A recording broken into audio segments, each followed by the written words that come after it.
Yeah, yeah. No, that's it's okay. Thank you, colleagues, and then thank you everyone for coming to this session. So this session is just like what Prof has indicated. It's all about the signals of curriculum. So the models of curriculum, how we come to understand curriculum in our practice. So what then I will then do, I'll go through how we move up until we come to what we call a curriculum spider web as one of the models that one can use in dealing with the issues of dealing with curriculum. Okay, so then, but my first question will be that we first need to understand where are we in terms of our position in the body that we have, so that because curriculum, it's not a portable thing, but is something that is with us wherever we are in our bodies. Because our bodies, we own the body that we have. And we own the arms, we own the head, we own everything. Then the question will be, when we own these things, then where are we where we are owning them? So scientists then tried to identify that position to say, who are we in order to define curriculum and define all these things? So now scientists came to a conclusion that no, it looked like our selves are in the mind. So the mind is the one that define curriculum, is the mind that help us to act the way we want to act. So in other words, the mind seems to be a perfect place for our identities in order to do the actions that we have. Then scientists then will then start to divide curriculum, the mind into three, to say, one, we have what we call unconscious mind. Unconscious mind is the part that help us with the body system that control all the functions of the body. So in other words, we breathe because of this unconscious mind. So we digest because of this unconscious mind. We move because of this unconscious mind. But even when we were born, few seconds after birth, we're able to move, we're able to digest, we're able to breathe nicely without having someone telling us how to do those. So those were body functions, which means they are originally owned by us. So when we own those actions, but we don't have a control over them. For example, we cannot control how we digest food. We cannot control our heartbeats. Our heartbeats will just be unconsciously happening. Then when that is happening, we then record it in this permanent memory, which is the subconscious mind. Subconscious mind will keep all the actions that we do. If you learn how to drive a car, it will keep all the stages that you will go through up until you get your license. You get your license, but it will keep all the stages. Other actions may not be, you may not be aware of them, but your subconscious mind will keep them. Even the trees that will pass when you are driving, learning how to drive, what will happen is that somewhere, somehow, when you do some other actions, those will come back unaware that I learned this when I was doing driver's license, then I learned this particular thing. When you go to school, you pass a certain tree, but you are not aware of that tree. But one day, when people talk about those kind of trees, you will find that those trees are familiar to you. Then you start to say, how do I know this? But they were captured by your subconscious unaware. So where is the awareness then? The awareness is within this, what you call conscious mind. So conscious mind is the mind that helps us to reason, to adjust whatever is in the subconscious mind. So for us to live happily ever after, we need to use the conscious to interrogate the subconscious in order to make sure that what we store here will make us happy. So whatever is letting us down, we should start to reflect back and think about this carefully.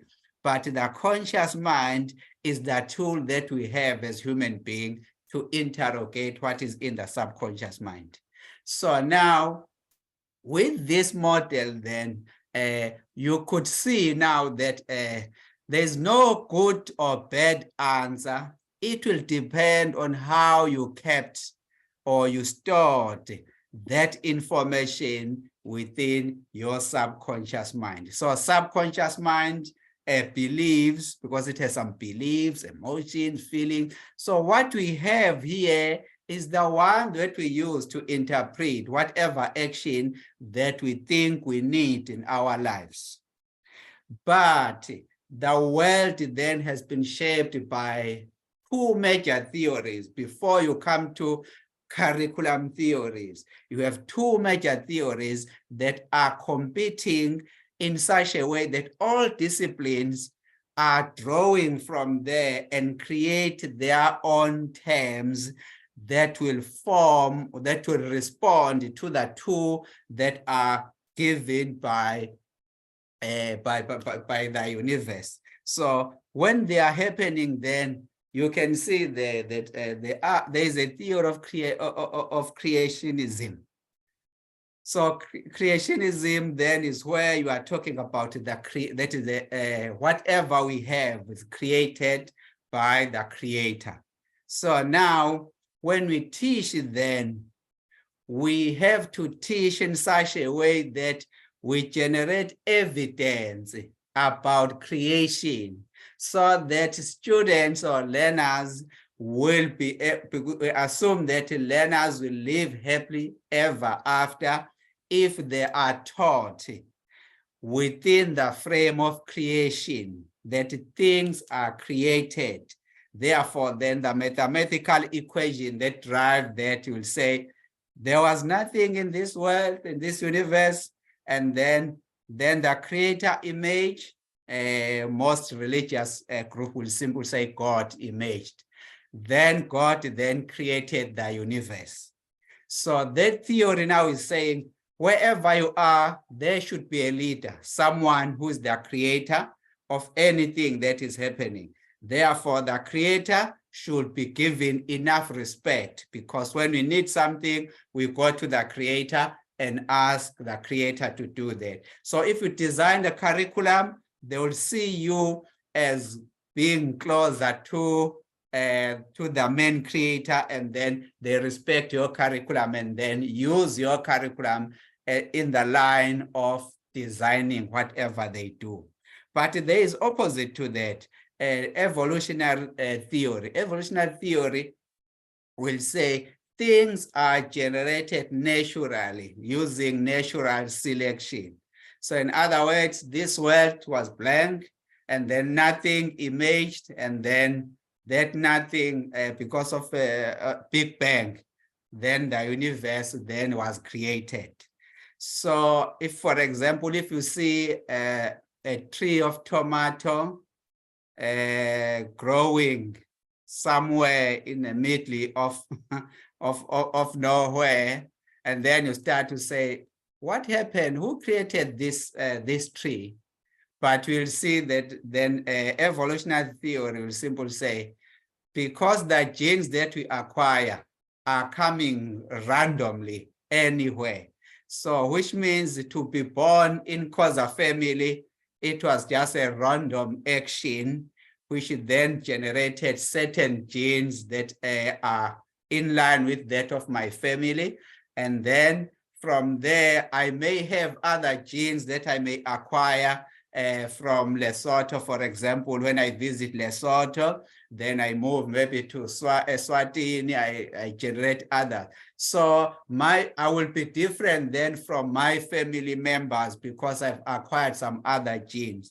So tomato tree then to be there, it's outside the field where it should be, but because of that random natural selection, people have different genes that are inherited from their families, or they may be inherited from somewhere in the other environment. As a result, you may be tall while your family members are short. So that is not a problem because the natural selection is not controlled by anyone. So when we have these two now, these two theories competing like this, we end up now generating what we have as duality. So whatever we have, we'll have a duality because of these two world theories. So now, if I have something good, surely I should have something bad. So now that good may be good if I take the creationism theory. But when you find that when you go to evolutionary theory, that is bad. So they are working like that. So our curriculum then, it's also taking the same shape where we start to say, what is curriculum? Then we define curriculum. The simple definition of curriculum is where you define it. Curriculum is a plan for educating. Educating indicates that you are teaching, you are learning, you are researching. Whatever action you do, that you may do in education will go under educating. So instead of saying teaching and learning, educating is a formal term that accommodates both teaching, learning, and researching. So that's why then this definition is saying curriculum, it's a plan for educating. So why then do we say it's a plan for? It's a plan for when you plan it before you implement or you enact it.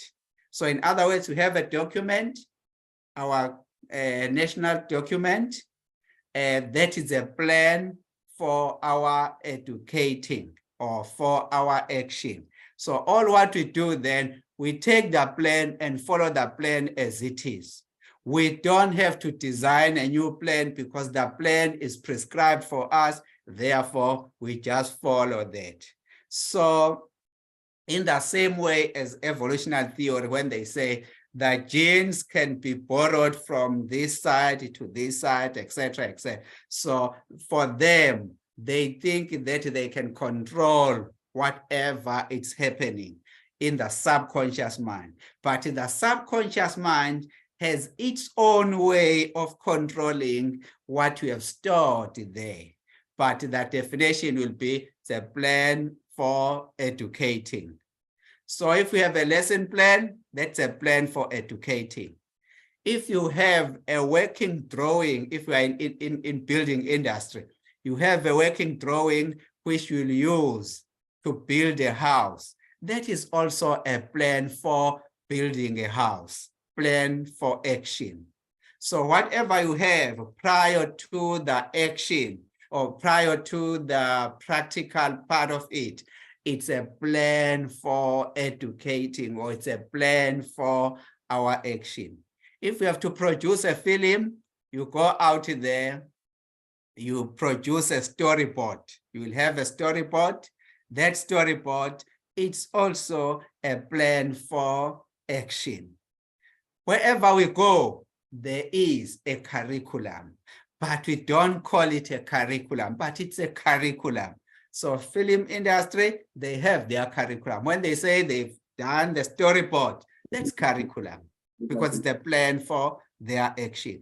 But what about then when you say it's a plan of? A plan of educating is when we have already taught, then we reflect on what we were doing in teaching. So curriculum then, example of that curriculum will be when you apply for a job, you have to generate your CV. A CV, it's about your experiences, which means it's a plan of your action. A plan of action is what we have already accumulated, practiced, then you are writing about it. So you've seen that maybe in rural areas somewhere, we do build houses without a plan, where I can just build my Rondavelle or whatever without a plan. But if you ask me to give me a plan that I've used there, because it's my experience, I'll just draw that up and copy whatever I've already built there and give it to you to say, here is the curriculum, or here is the plan for building that house. The house is like that. So we have two competing now definitions of curriculum that are crucial in terms of our actions in teaching.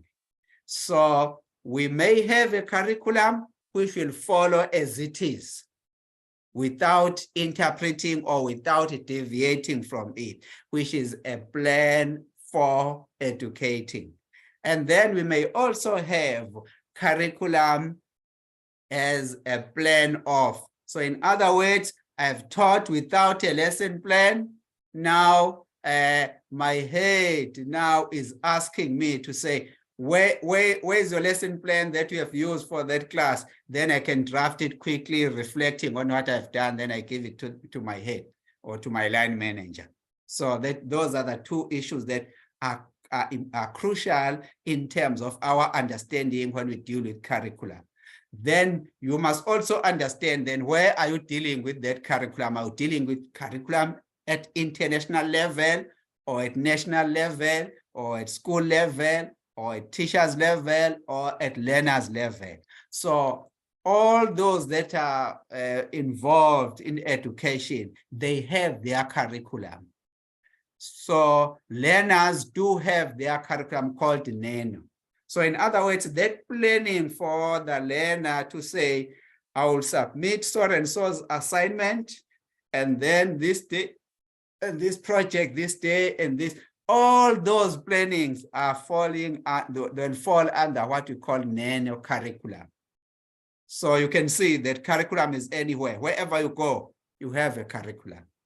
So curriculum is the one that is overarching all our actions, because any action you do, even if you're in business industry, you go to business industry, they will ask you about business plan.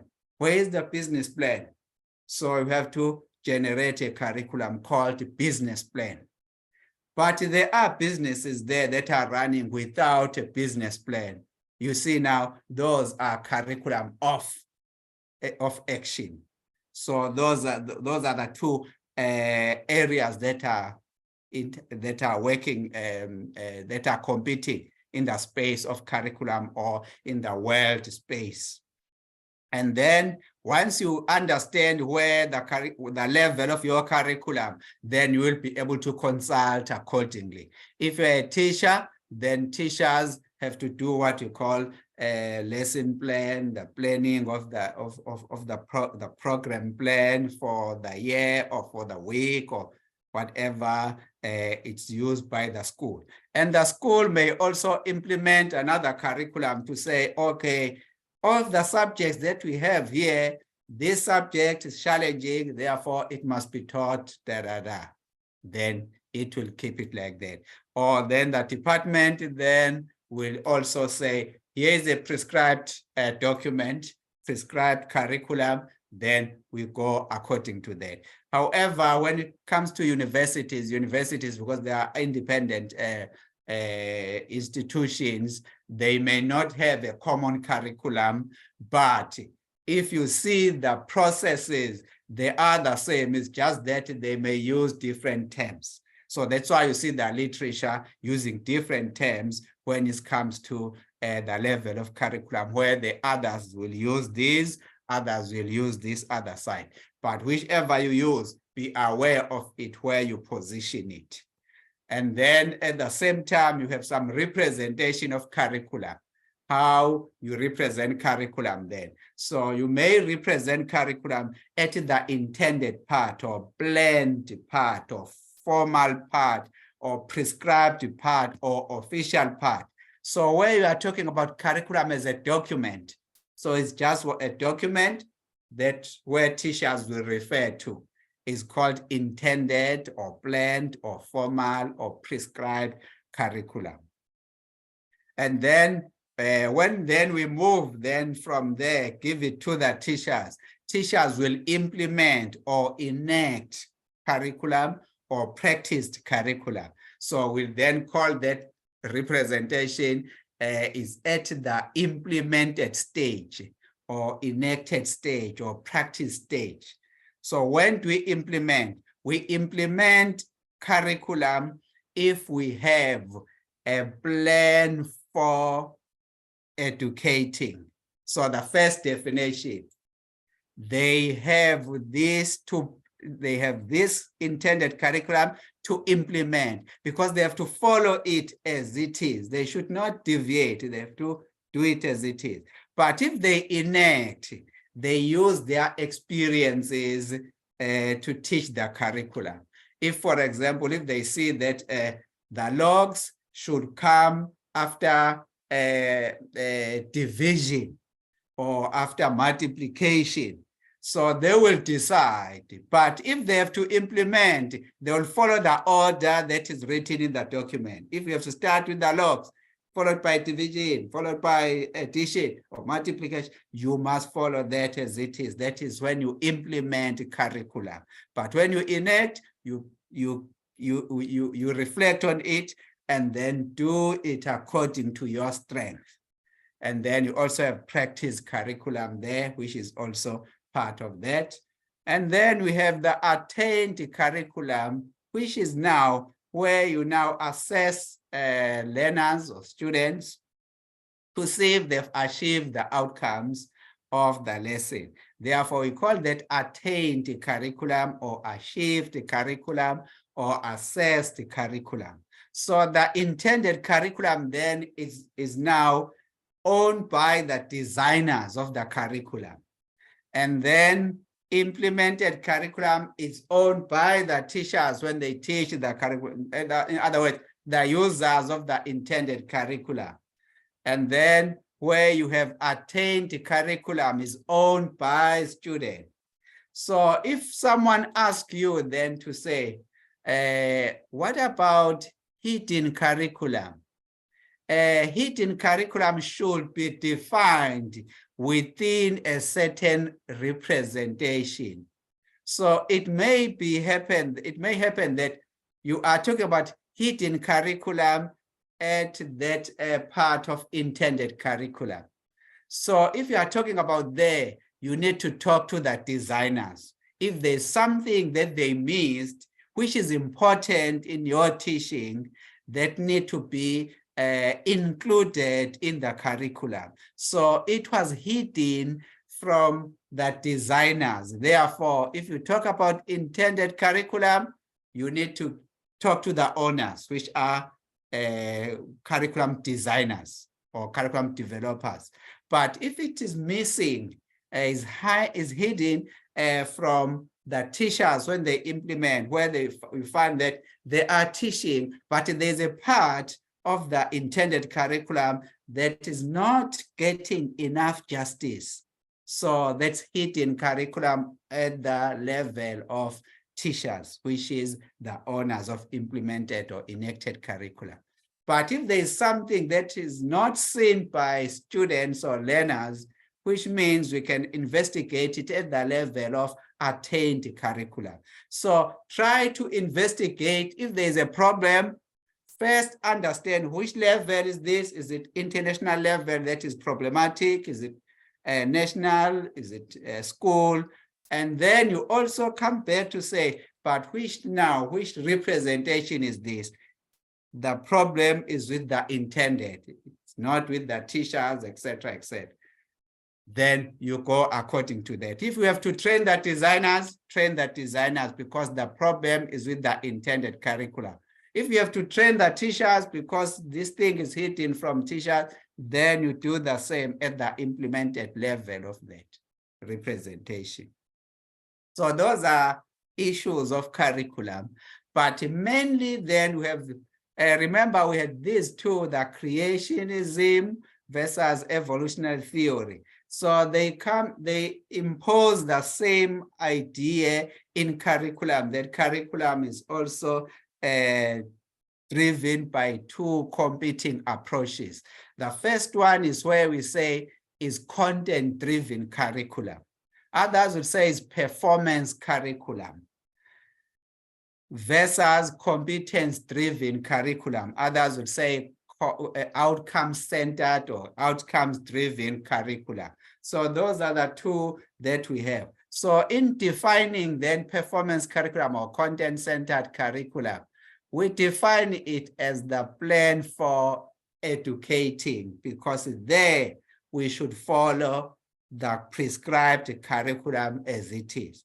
But when it comes to competence-based curriculum, we just follow, we just facilitate our students to achieve the learning outcome, prescribed learning outcome.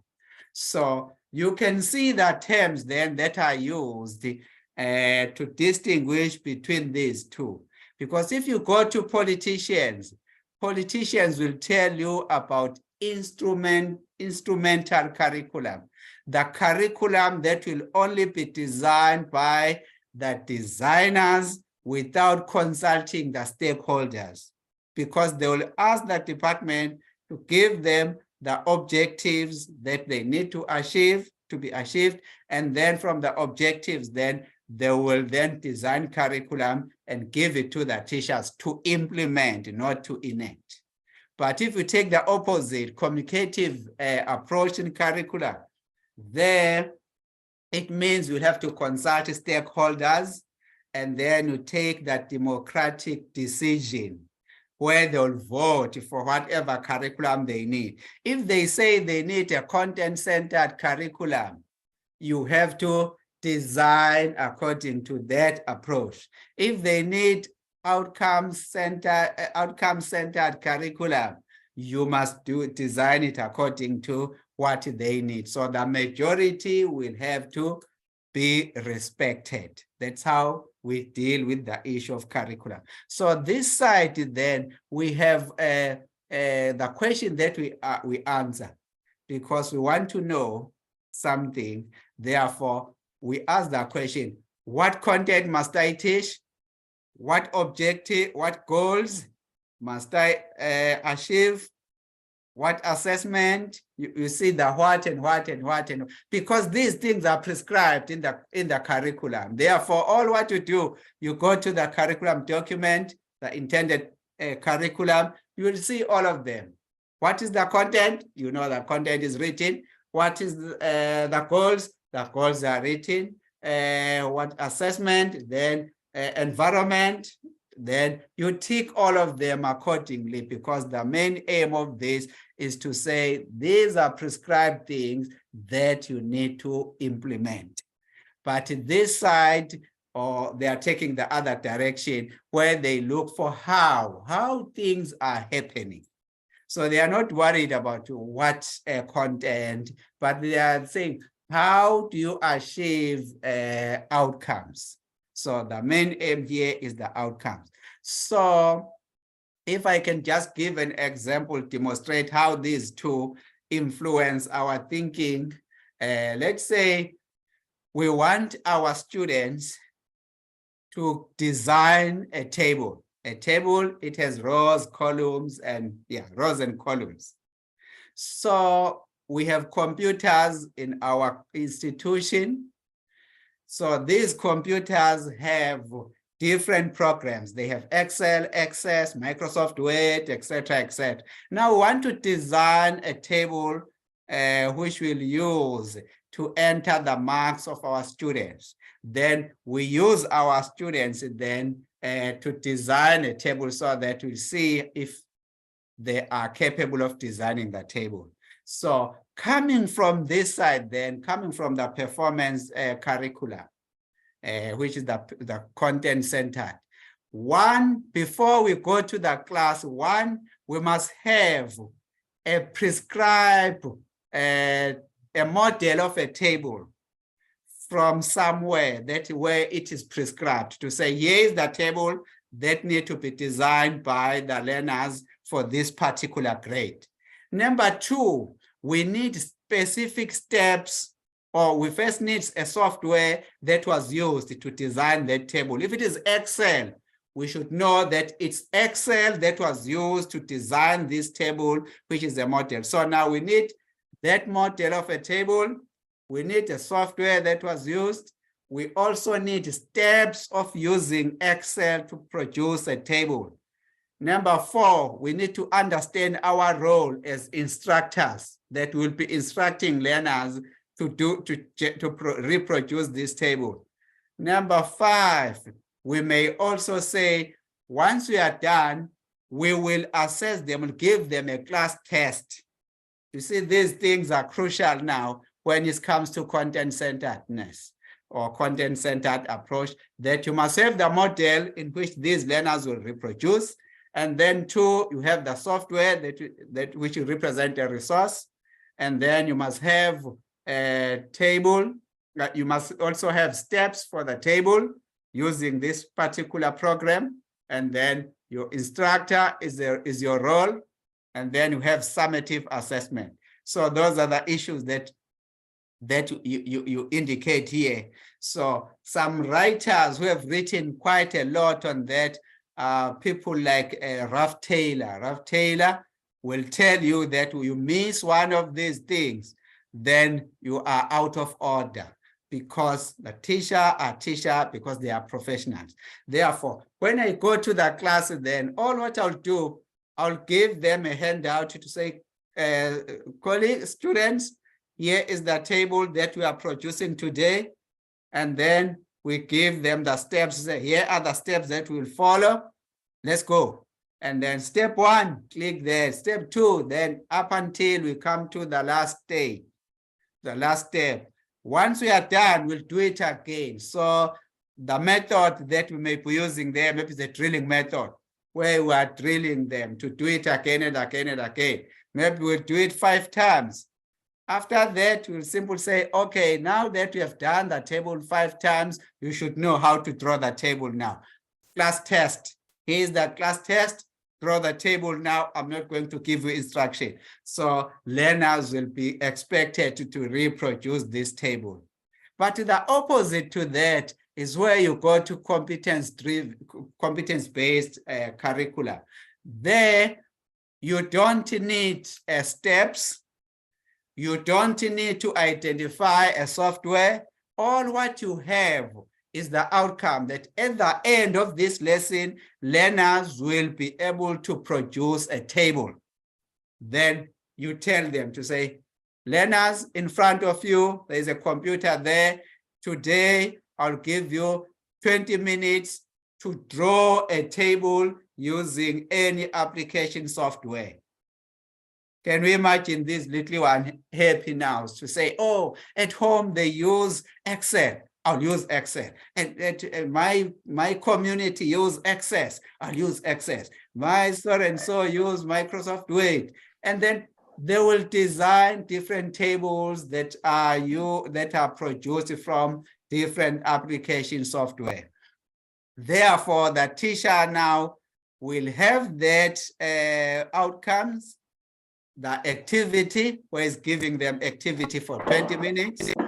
And then number 3, the teacher is facilitating. How the teacher will facilitate? The teacher will ask one of the students who have used Microsoft Word to demonstrate in front of others.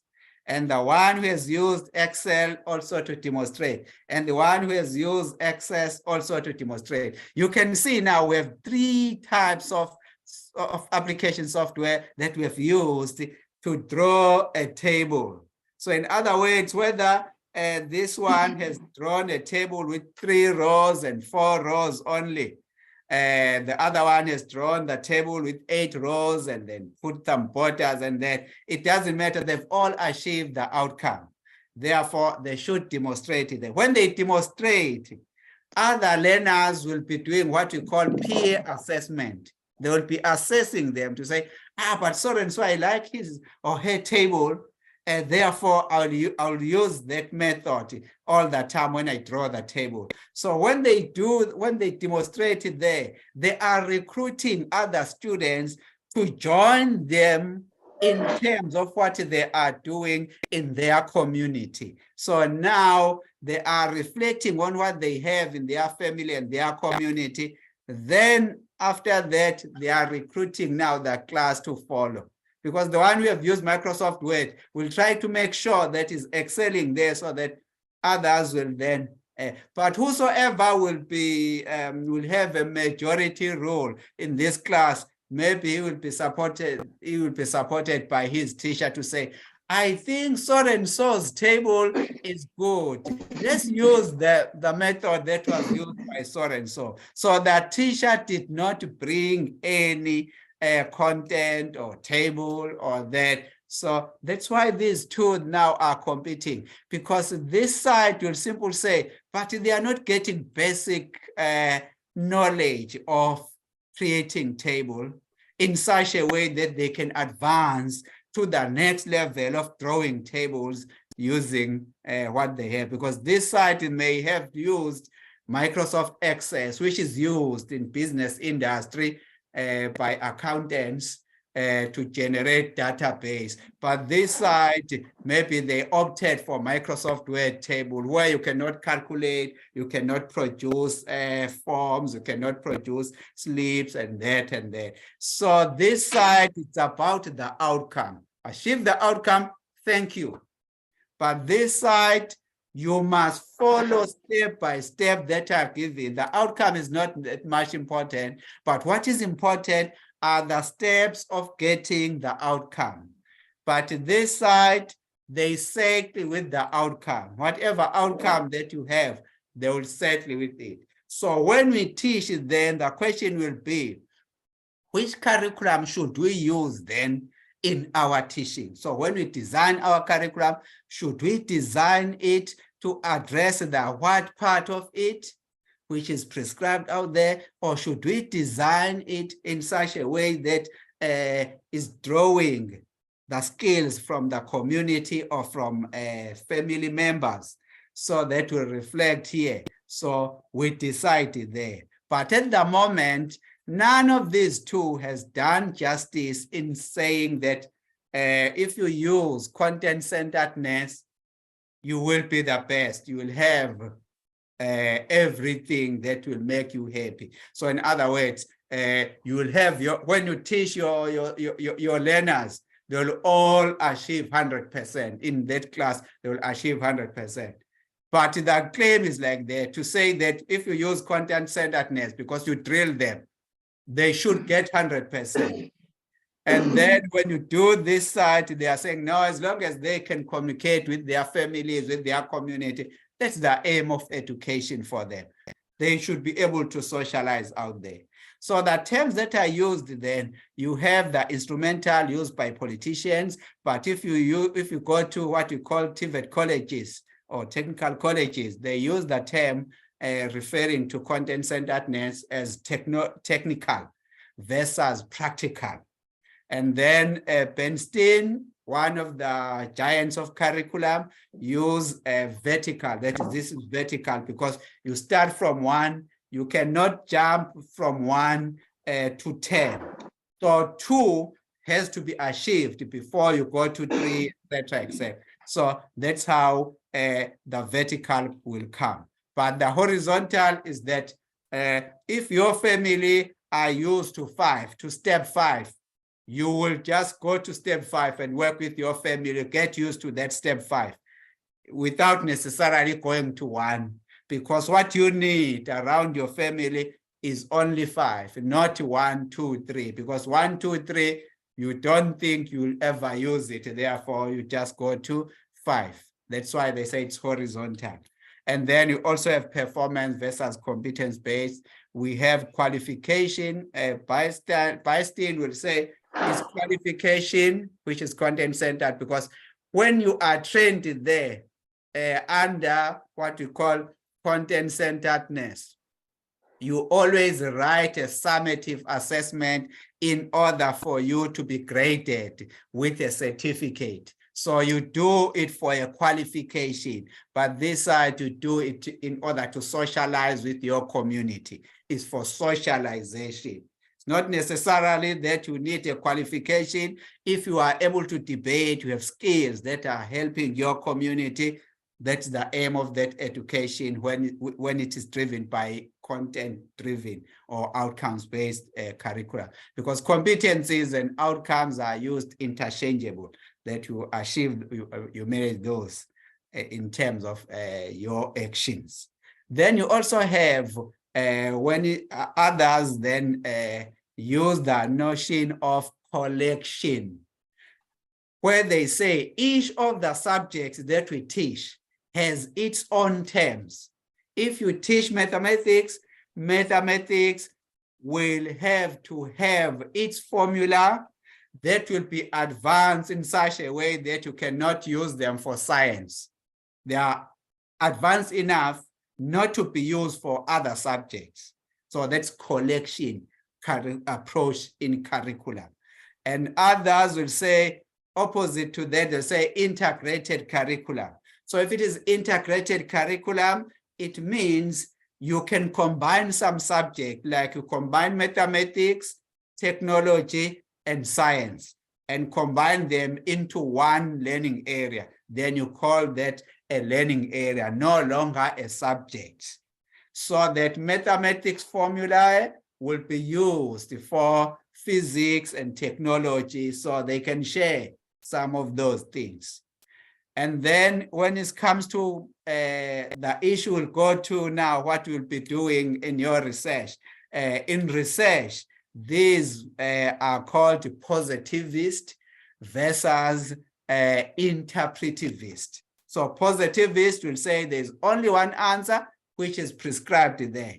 So you need a theory that will give you exactly the answer, so that someone else who will conduct the same study or who will design the same, who will use the same curriculum, will be able to give the same results. So the results should be the same.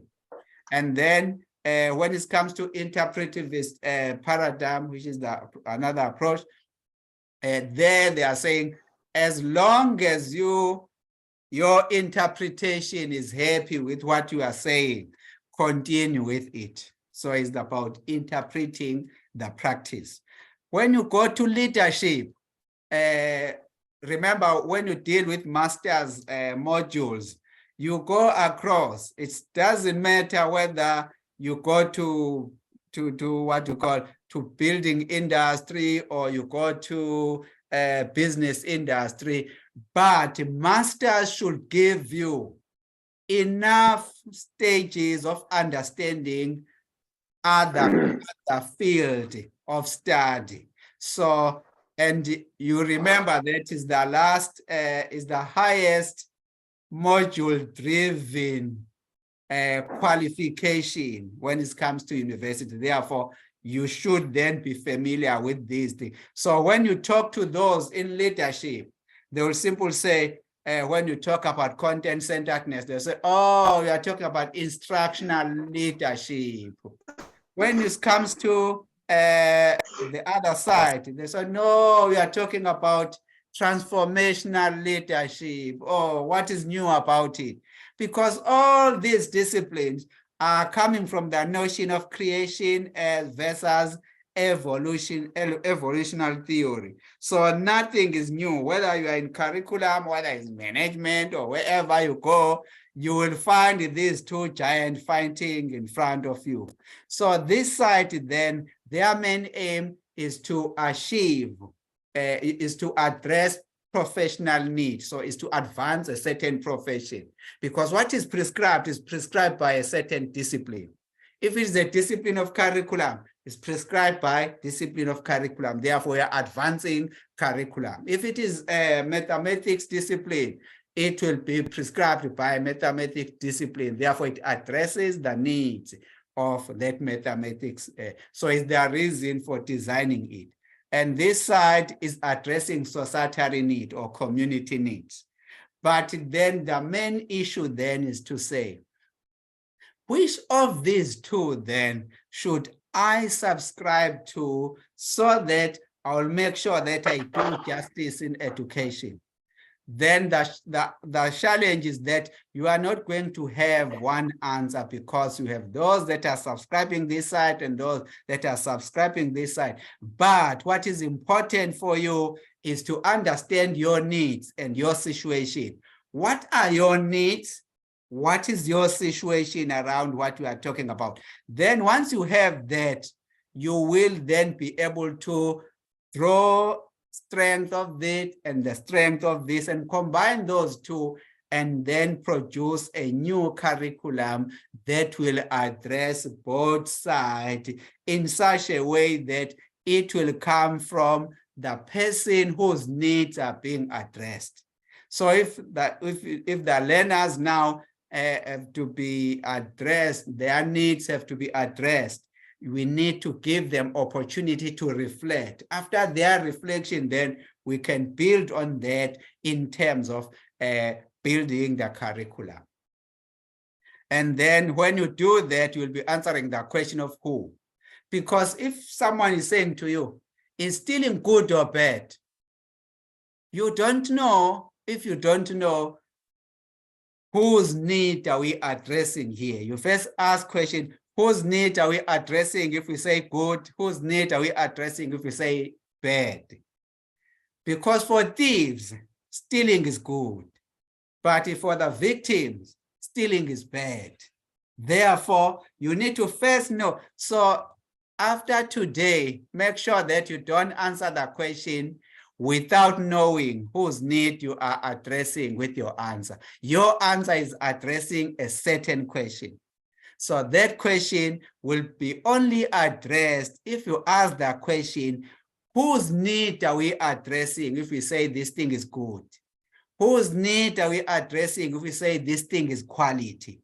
Whose quality is this?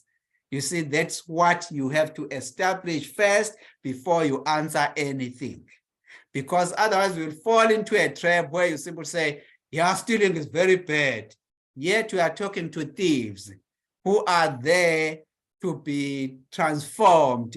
But you can't transform them once you started, because you started by the term of being bad. They will simply say, which means we are also bad then, because we are thieves, we are stealing. That's how we survive. Therefore, you need to first ask to say, whose need are we addressing here? And then you take it from there. So that is called a personal approach or pragmatic approach in curriculum.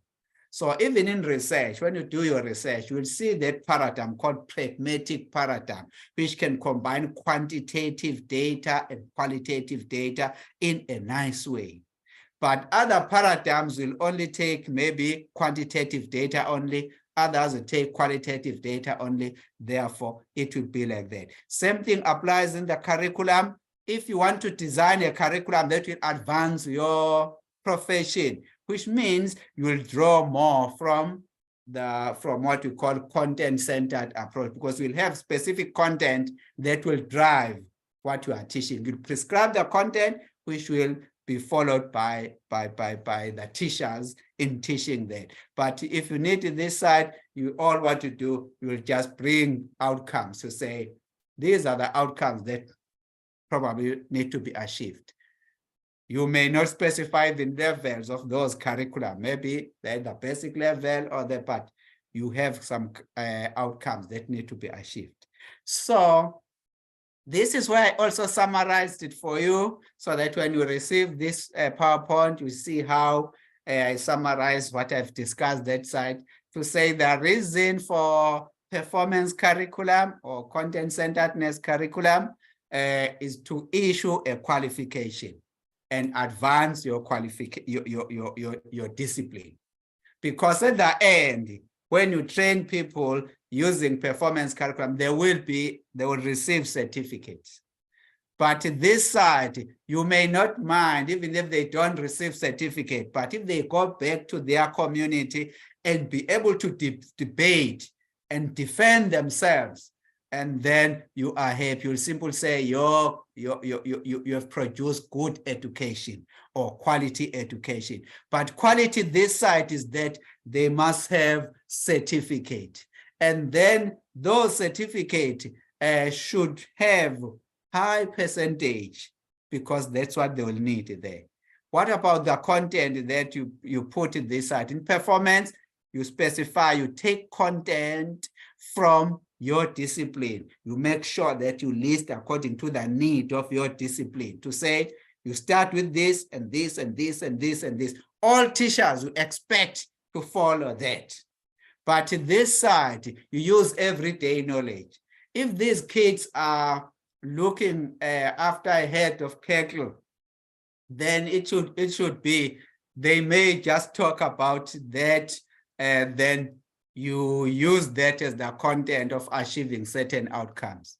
Like in the example I indicated, that if they use Microsoft Word at home, therefore, which means in the class here, they will use Microsoft Word if you give them the task, because they are reflecting what they do in their community and their family. So we call that everyday knowledge content. The content is called everyday knowledge, but this side is called school knowledge.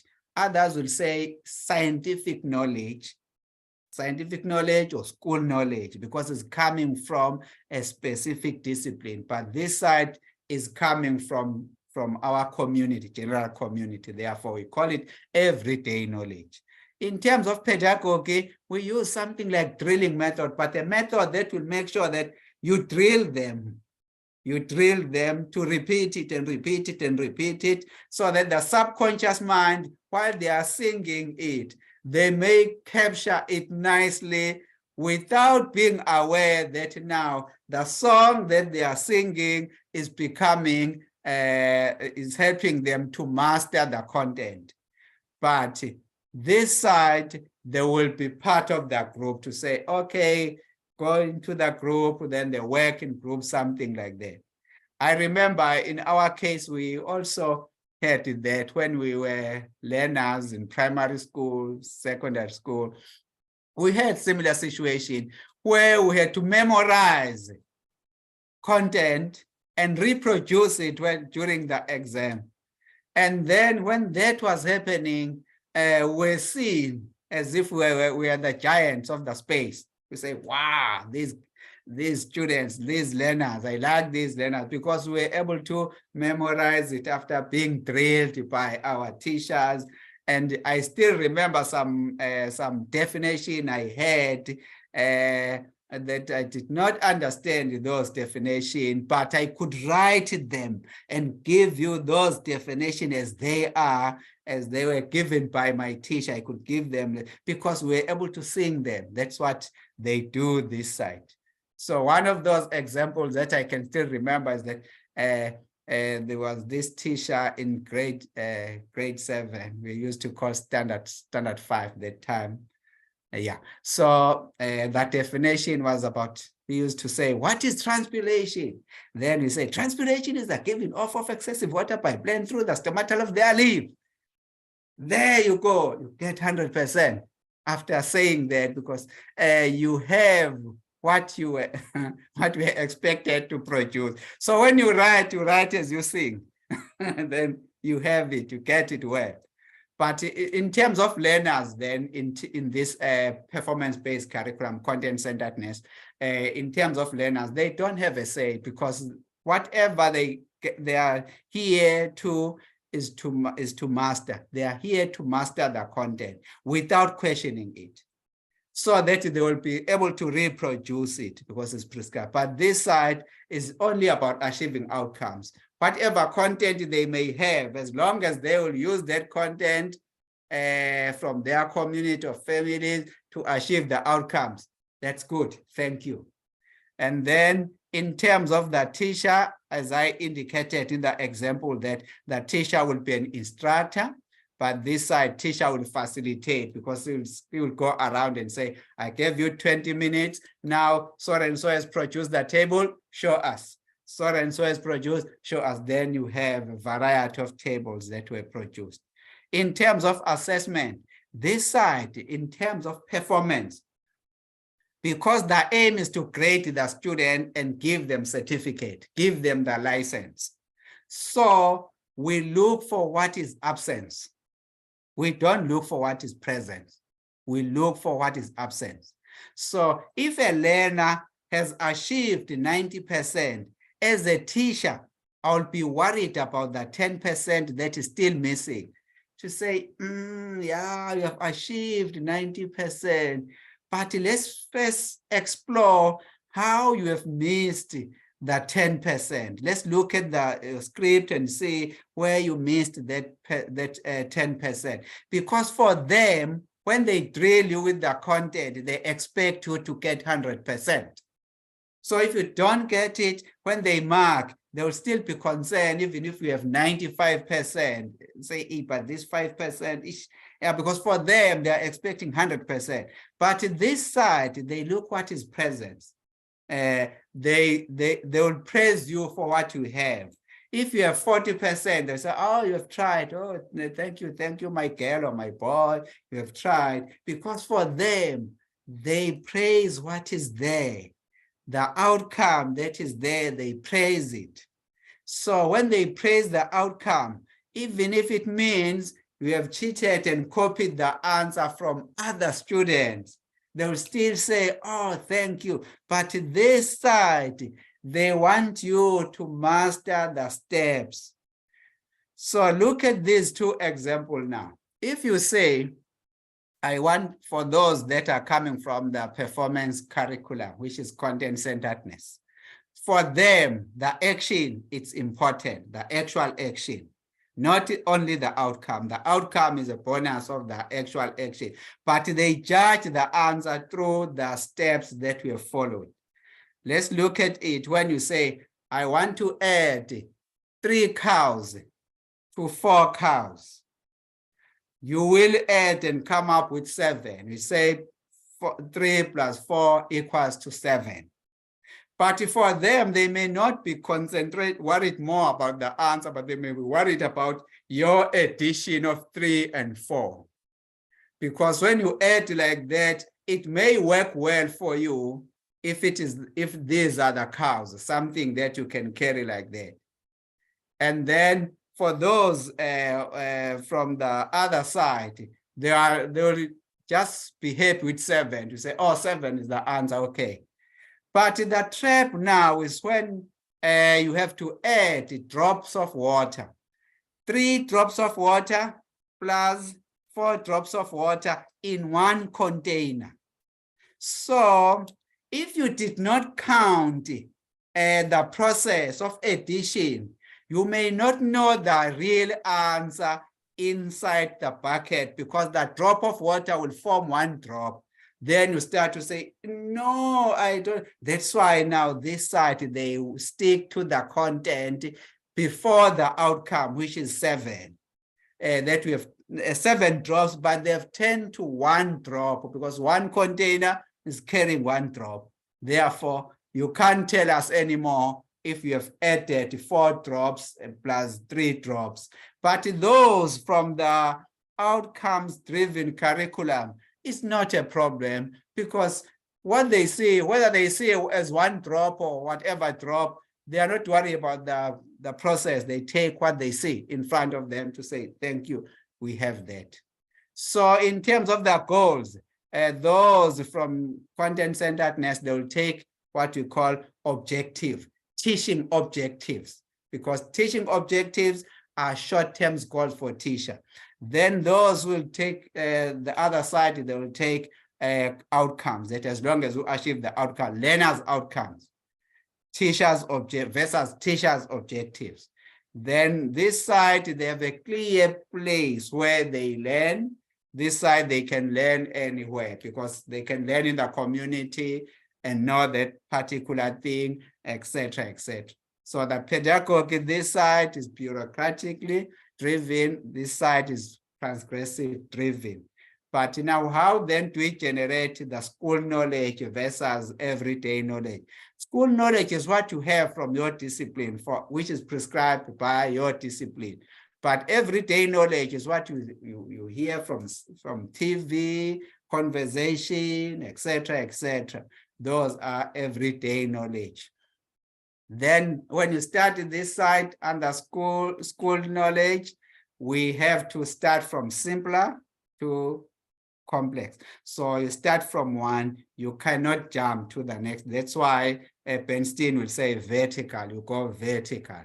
But this side, you can start anywhere. They don't limit you. You can start anywhere. You can take bit by bit and achieve the outcomes. This side, where you talk about school knowledge is written somewhere. But everyday knowledge, it can be oral. You can hear people saying it, and then you use that information maybe to pass your test, etc., to achieve the outcome. And then this side, the information, what you call facts, it should be applicable at least worldwide. So if you say 1 + 1 = 2, that should be known, should be prescribed internationally, so that if you go to any other country, when you say 1 + 1, it will be there. But this side, they will simply say, when you say 1 + 1, they may say, no, it's 11. And then when they agree on that as a community, it will go. Then kids there will grow up knowing that 1 + 1 is 11 and is working for them. This side, they'll talk about facts from research. This side, they'll talk about opinion of elders, that elders will always guide us. What elders need, we follow it as it is without deviating from it.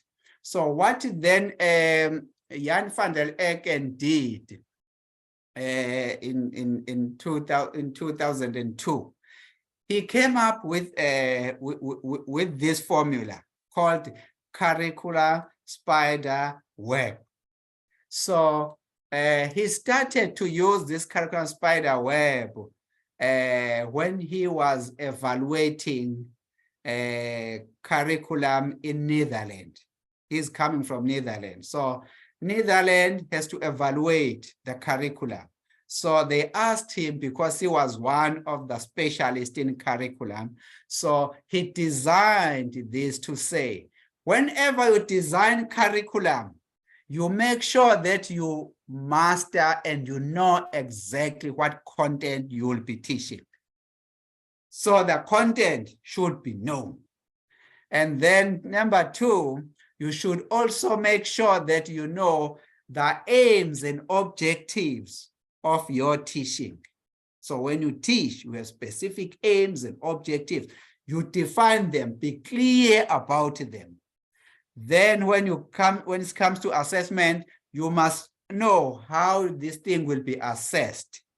Then again, you must also know, where are you teaching? Are you teaching online, or are you teaching in a Rondavelle, or are you teaching in a certain place? But you should know exactly where you'll be teaching, the environment in which you'll be teaching. And then you must know that time. Timing, it's one of the most important issues that he emphasized, to say, all what we have, it's time and space. Because the issue that I like today, I like because of this space that I'm in and the time. Maybe when I'm at another space, I may not like this, and because the other, it will be something else in terms of time. So timing, it's important in what you are designing. Then grouping is referring to say, who are you teaching? Understand who are you teaching and whom are you teaching with. So in other words, you must know your students, that my students are learners with disability, therefore they will need this resource and this resource and this resource. Then you start to teach. But don't go to the class without knowing who are you teaching and with whom are you teaching. So in other words, they say with whom Who are other colleagues that are helping you to deal with the teaching of this particular group? Then you also talk about what resources then do you use? Do you use this resource? I'll use overhead projector, using this and this and this and this. Make sure that I align it with the group. And then we also start to say, what will be my role then? My role will be facilitator, because I want to facilitate. I'm coming from a school of competence-based curriculum, which is outcomes driven. I'm coming from there, therefore I'll follow that. And then once you have that, you talk about activities now. What activity will you give them?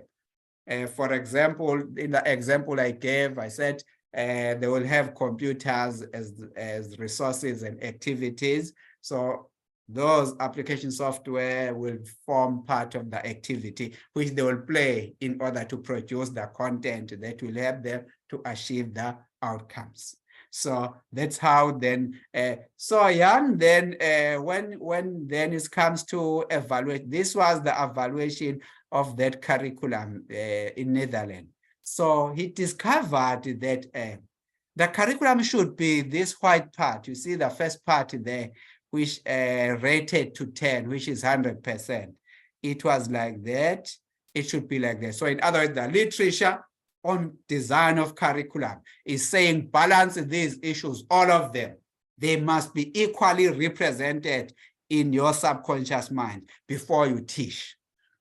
Now, when you went to the curriculum, now analyzing the document, which is the blue part there, he analyzed the document and discovered that the curriculum that time did not say anything about time.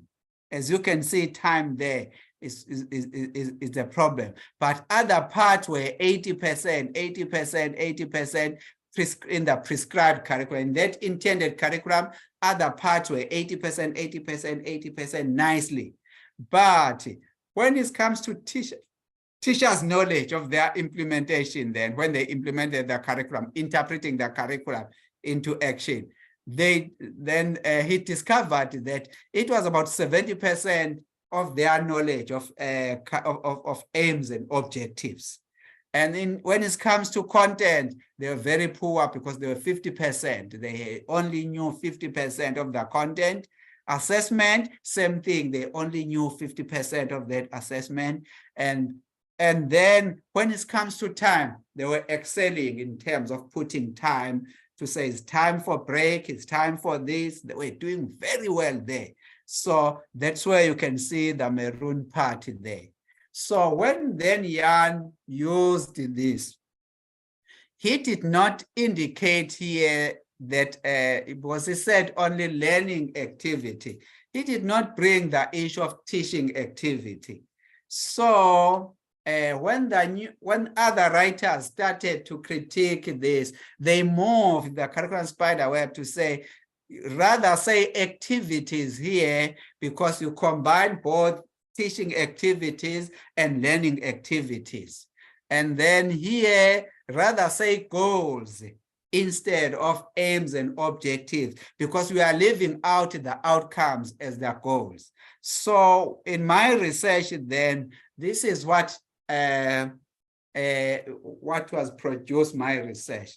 So that part there, which was aims and objectives, it became the goals. And then the goals consist of aims, objectives, and outcomes. Aims being the long-term goals, teachers' long-term goals, objectives, short-term goals for the teacher, and then outcomes, goals for the learners.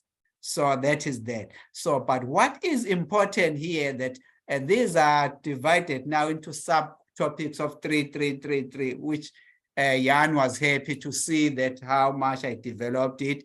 Then he was happy to see it being at this level now, including some subtopic like that. And then, but what is important is the reason for our teaching, which is the rationale for teaching. Are we teaching in order to advance our profession, which is content-centeredness? Are we teaching in order to advance our community, which is outcomes-driven curriculum? or competence-based curriculum? Or are we teaching for personal rationale, for personal reason, where you allow these students to first reflect on what is bothering them before you teach? So in other words, I'll give an example. If you were to say that doctors prescribed that when learners eat, they must eat red meat. So that is prescribed. So that teachers now, when they teach, those who are in favor of this content-based curriculum, when they teach now, they will teach in such a way that they are saying, write about the importance of meat.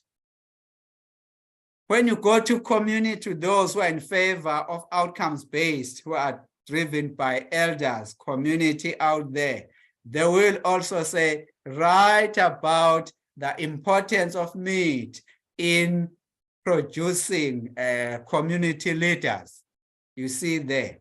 But now the question is that, what about those learners who are allergic to red meat?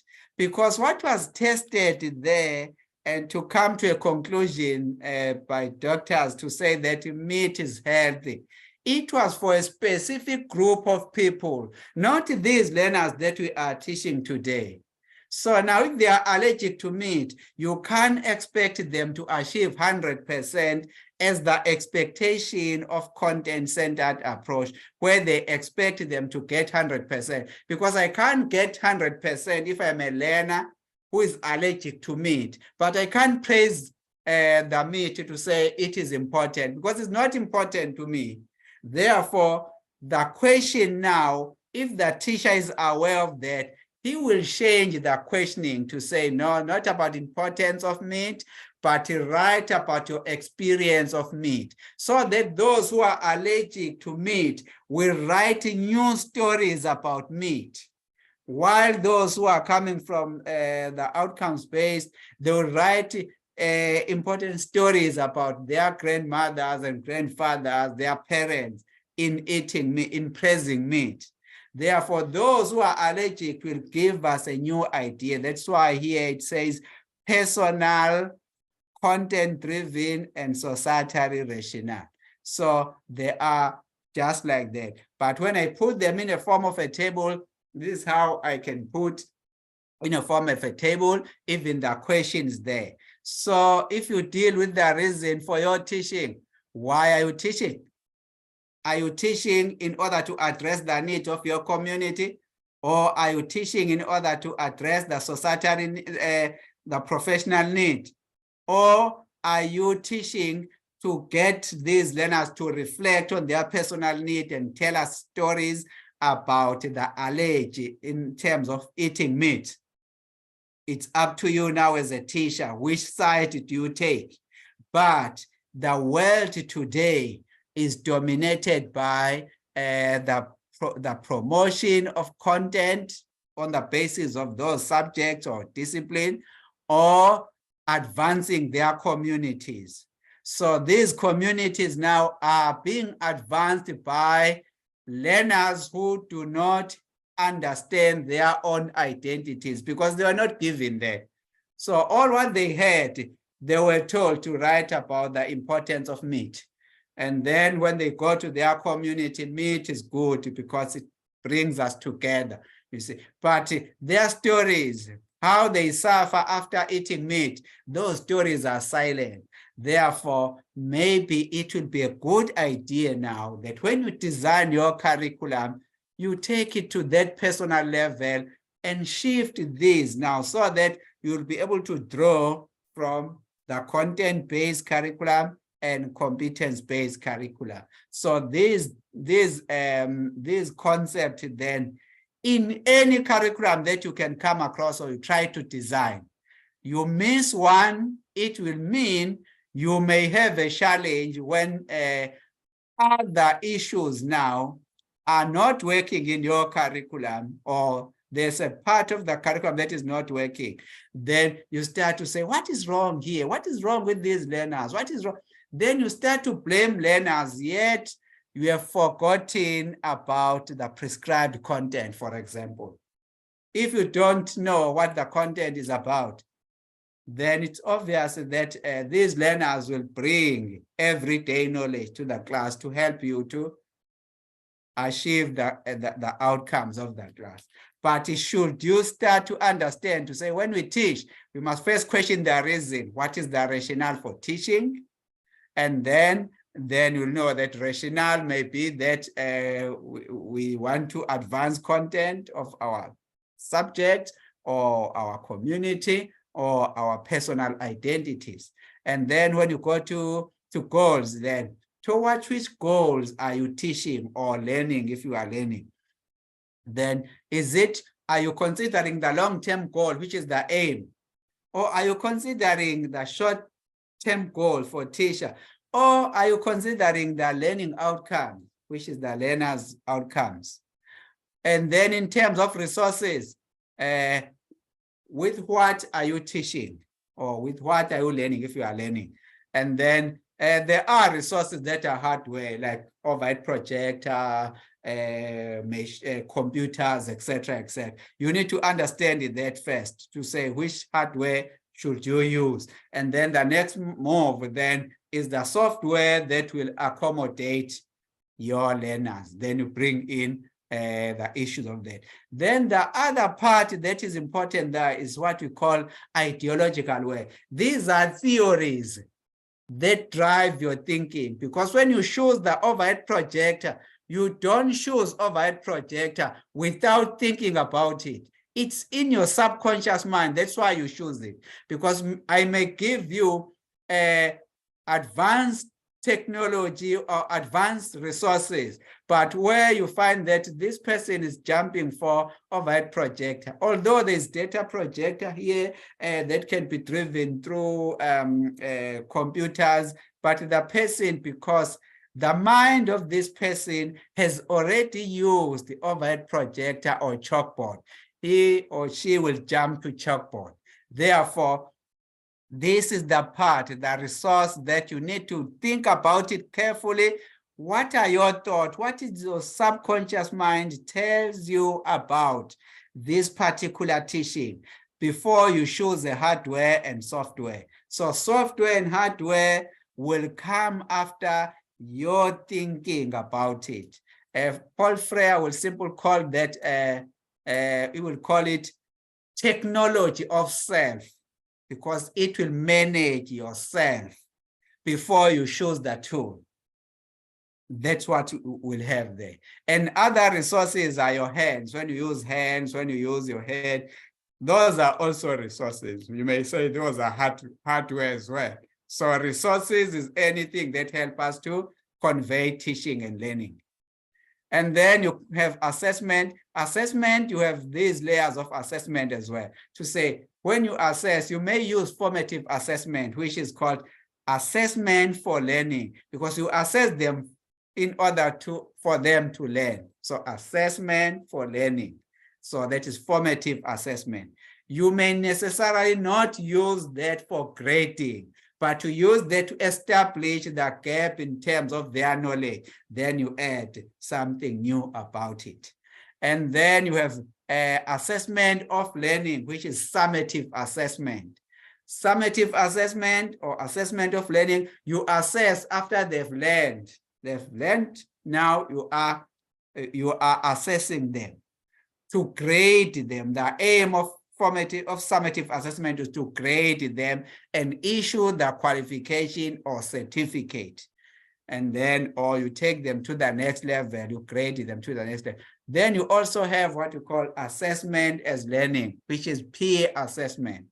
So when this peer assessment is normally used when you use outcomes-driven curriculum or competence-based curriculum, where you simply say, so and so demonstrate in front of the class, then they'll demonstrate. When they demonstrate, these learners, other learners are doing what you call peer assessment, are assessing them as they do. So that's assessment as learning. So you have assessment as part of your learning. And then in terms of content, subjects have different topics that need to be taught. So you must know the topics of your, in this case, I've used mathematics as an example where you have algebra, you have trigonometry, you have geometry, etc. And then you also have community there. You need to understand the physical access of your learners. Are these learners with disability where you cannot take them to upstairs? Maybe they need to be in a flat place. What is their financial status? Are they able to pay the school fees for the school or whatever? And then what about their culture? Are they coming from a certain group, a church group, where you should work according to that particular ideology of that particular group? Then you understand your role. Am I working as an instructor to tell them, drill them? Or am I working as a facilitator where you just facilitate what is happening? Or am I working as a manager or assessor? There are many roles that teachers may play, or even as a researcher, where you can combine instructional as well as the facilitation processes. That's called the research as a role. And then you have environment. What kind of environment is this? Is it face-to-face? Is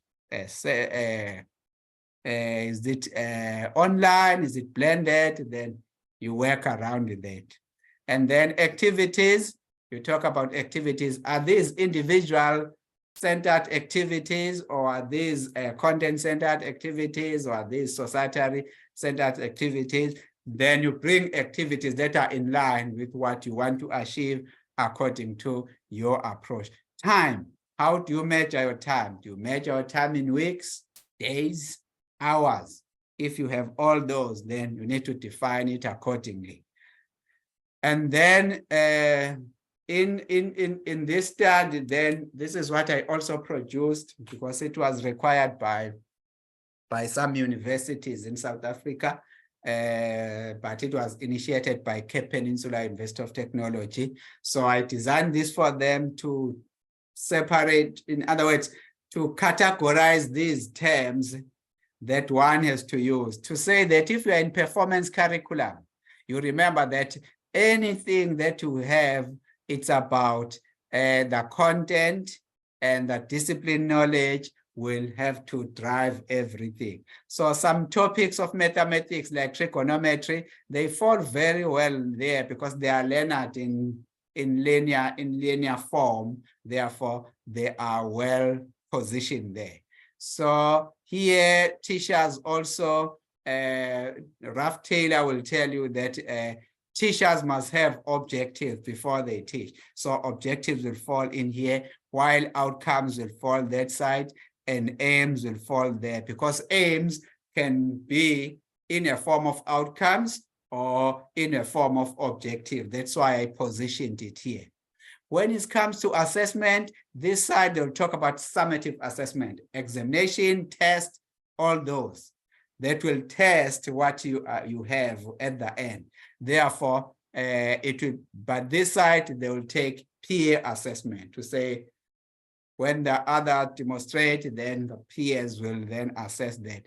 But here we have formative assessment. Formative assessment is flexible. That's why it's pragmatically driven, because there you are flexible. Maybe you use a test as a formative assessment strategy to establish if they have acquired knowledge around this. Or you may even change, you say, I'll use that for grading. You see that formative assessment, but basically formative assessment are the questions that you ask to establish if your learners are ready to learn. For example, if you come to your class to say, good morning, learners, etc., that's part of your formative assessment. Because if they say, no, we are sick today, you are not going to teach, because you've established that they are not ready to learn, therefore you don't continue with that.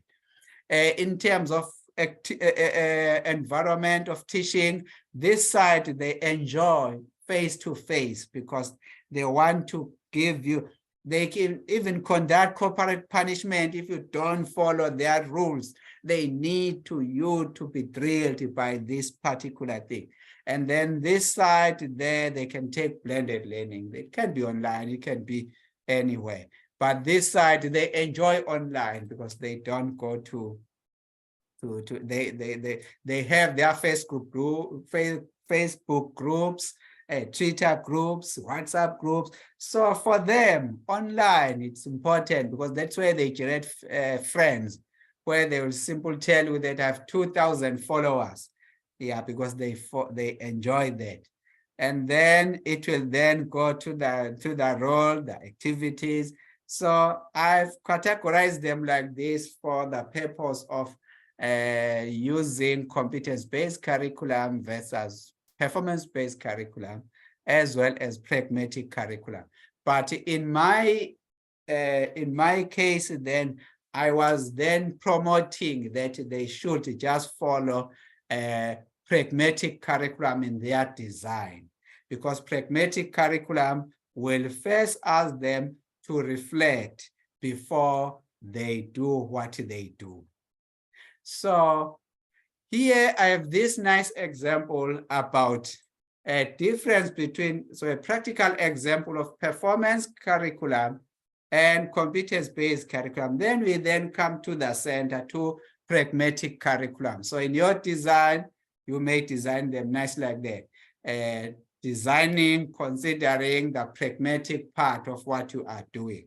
Because here, with performance curriculum, if a share was designed to be a share, if you deviate from the rule of using it as a share, you are wrong. You might get the answer wrong. But when it comes to competence-based curriculum, if my grandfather used to put some flowers on the share, I may no longer call it a share, but I may call it flower stand or flower something. So it's not about what was this thing designed for, but it's about what the community has defined as. So they've defined it as a tool, as a stand for flowers. Therefore, everyone will respect that. But this side, they will say the opposite about that. They will simply say, so and so design this share in order for people to use it as a share, not as a flower stand. But then what should we do then? Should we follow elders who have used this share as a flower stand, although it was designed to be a share? What do we do? Then the answer will lie between those two, to say, why can't you ask yourself first to say, what do I need today? Oh, I need a share. Use it as a share then. Maybe tomorrow I need it as a flower stand. Use it as a flower stand. Another day, no, today I need a table to put my food. Just use it as a table. So pragmatic paradigm is saying, use it to bring joy to you, or use it to bring joy to someone whose need to be addressed. Instead of saying, no, this thing was designed as a share, but today you need something to work as a table. You can't use it because you are scared of being punished by professionals. And they'll go to you very hard. They'll come to very heavy, because for them, they believe that it has to be a share. And then this side, they will believe in what their forefathers say about this thing. They will use it as it is. And they can even punish you if you deviate. But here is where you are flexible to say, no, what do I need today? What is my situation today? Then you follow the need. So our teaching then should be promoting what we call pragmatic curriculum, where we may say, yes, we know that lions will feed on zebra. Therefore, it makes sense that zebra It's a fact that zebras are running away from lion. And then this side, if they like zebra, they may simply say, no, no, no, no, no. Our curriculum will design it in such a way that it will give the zebra enough power to be seen by our local community as the powerful animal that will chase all the lions. Whether that will happen, it doesn't matter. But then the question will be to say, why then do you change the nature like that? Maybe you need to think about new ways of doing it now to say, what if I take a small, a baby zebra and a baby lion, the calf and the foal, combine them together and feed them together at home. So when you feed them together, when they grow up like this, do you see how they'll do? They'll do this and do this. So in other words then, when we design our curriculum, why can't we take the strength of a competence-based curriculum, combined with the strength of performance-based curriculum? We combine them. For example, performance curriculum is very good if you give instructions. You have short time. For example, if you were to say you have 10 factors of soil that you need to give to your learners will be writing a test tomorrow. So performance curriculum will be a best approach for you, because all what you do, you write all of them, then you ask them to sing that. Then tomorrow they'll write that test, they'll reproduce this thing, and then they'll have. But if you say, no, let's go for competence-based curriculum, then you ask them to say, can you please generate some factors of soil? They will generate those factors of soil, but the 15 minutes that you had will just go away without giving them enough time to be ready for the test. When it comes to test tomorrow, they are not going to pass because maybe they've identified only 2, then 15 minutes was gone. Therefore, they've written 2 while this other group has written 10 of them, therefore they get 100%. So it's better now to look at the situation, look at the need. When you design your curriculum, design it in such a way that you position this curriculum concept in such a way that they'll go according to the need rather than going according to the achievement of outcomes or mastering the content. Look at the situation and design it according to your situation. So in my studies then that I've been conducting, I came to this conclusion to say, when you have a situation of teaching, yes, think about what professionals have said about it, so that it will help us to change the behavior. So in other words, this natural identity framework is saying you must first think carefully about the issues of professional identity. So where you have prescribed content, you have prescribed content, you have a specific learning management system. So all these things that are prescribed, you must think about them, position them well before you then go to how these things will work. Then you also look for to say, what are the outcomes that will be able to achieve this notion of education? And then once you are done there, you go back to say now, but who are these learners then? You go back to say, who are these learners in terms of their cognitive development? Are they allergic to meat? Are they this? Give them the opportunity to talk about it. And then from there, we'll then be able to deal with the issue. But you may have all these 3 rings there, which are combined by forms of assessment. You may have all of them. But there is an issue here. For example, if I were to say, I am talking about achieving 100% in my class, then you teach your learners so that you drill them with the content. How come that not all of them will achieve 100%? is because the nature may not allow that. These things are naturally driven. So it may happen that a learner who was supposed to get 100% in today's examination faced a storm when she was coming from home. Now, when she comes to the class, into the examination room, he only had 2 hours instead of 3 hours because he came late. Then he's writing. He only wrote 2 hours and achieved maybe 50% instead of 100%. So now the nature here that disturbed this particular learner, then who can explain that? Why this learner who could achieve 100% was disturbed by the storm? That's the nature. We cannot control the nature.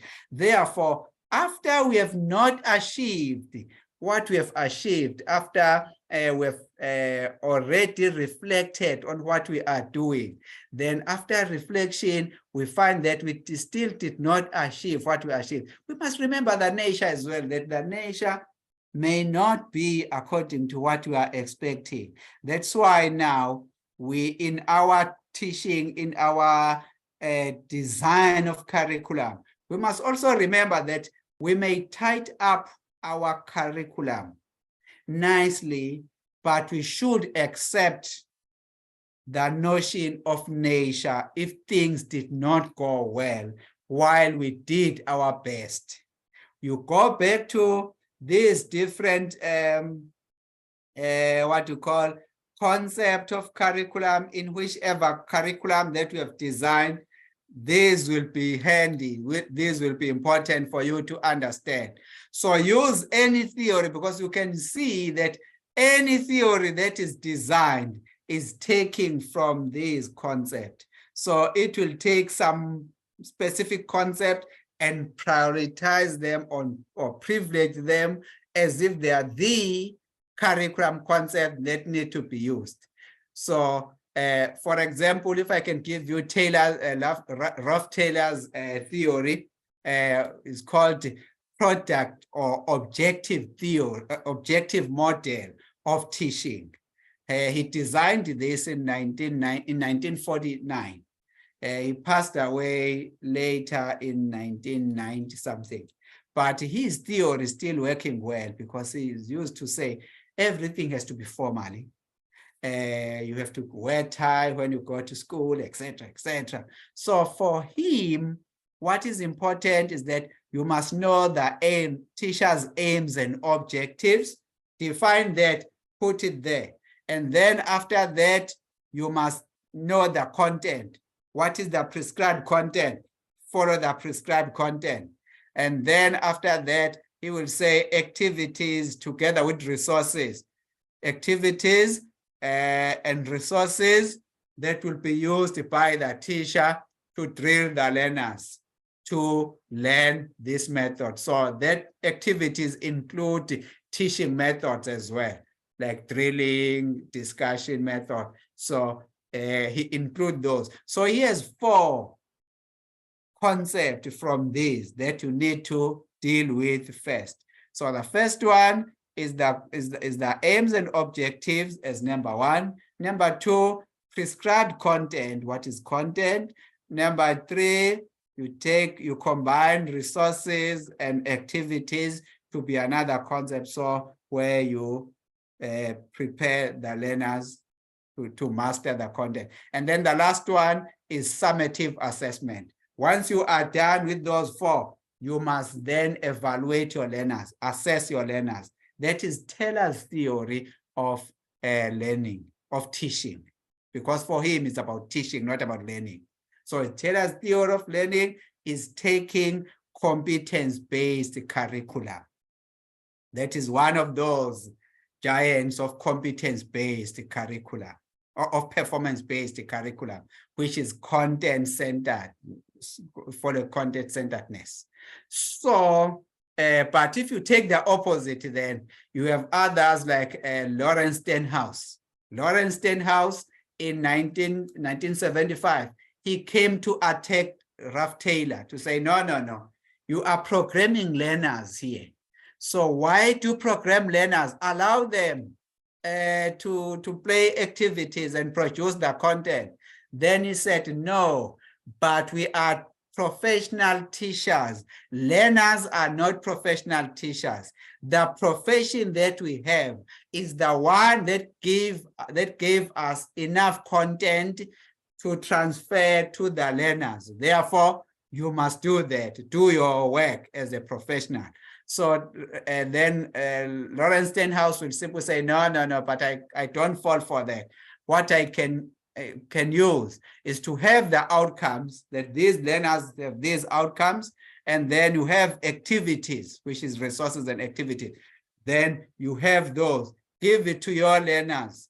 So your learners must play these activities to generate the content to be used to achieve the outcomes. That's the purpose of learning, which is outcomes-based driven. So this giant had that fight in all these years where they were debating this. So while they were debating that, then William Piner and Paulo Freire, they came with the new idea to say, no, both of you are doing the same thing. I can agree. Then they said, we can agree with you, Lawrence Stenhouse, that yes, it should be about learners' activities. But you are not different from Taylor because you are also bringing the activities. Who then decide on the activities if you are saying this thing is learner-centeredness? As long as the activities are identified by you, not your learners, you're still the same. You are following Taylor. All what you have changed is to prescribe the content, replace it with activity, but you are prescribing as well. Therefore, that's not the really education that you should promote. Yes, you should declare that you are promoting your community skills for your community, Lawrence Stenhouse. Ralph Taylor, you should tell us that we are just promoting your profession. But it has nothing to do with the values that are required by these learners, because we don't know the values that are generated, acquired by these learners are coming from. We don't know. That's why then the theory of evolution would simply say, these genes are floating in the universe, therefore the selection is coming to you where you can do something that has never been done by your family, but you are doing it because you have generated it from somewhere.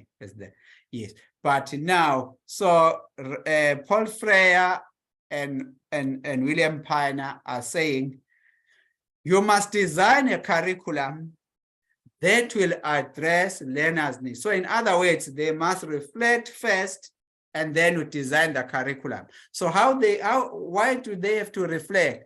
They must reflect on what they are using in their families and their homes in order to be used, so that these things will be used as the basic of their learning.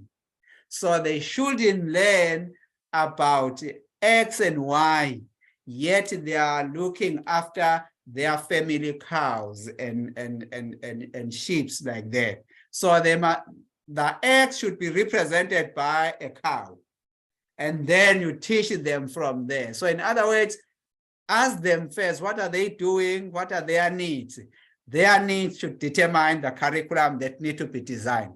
It has to be designed coming from their needs. So you can see how curriculum then it's moving. But these two, competence-based and content-driven, which is performance-based curriculum, are still dominating. But studies today are trying to step back and bring what generate values of people in order, for example, how do we achieve independence? If this student is an independent student, where did that value come from? Is it coming from being taught through content-centered approach or outcome-centered approach? We don't know. Therefore, we must marry these two according to their strength, because we don't know the values that are generated by learners, where they come from. But these concepts then come to us as part of the curriculum spiderweb. So let me stop there, colleagues, and then see how we reflect on this.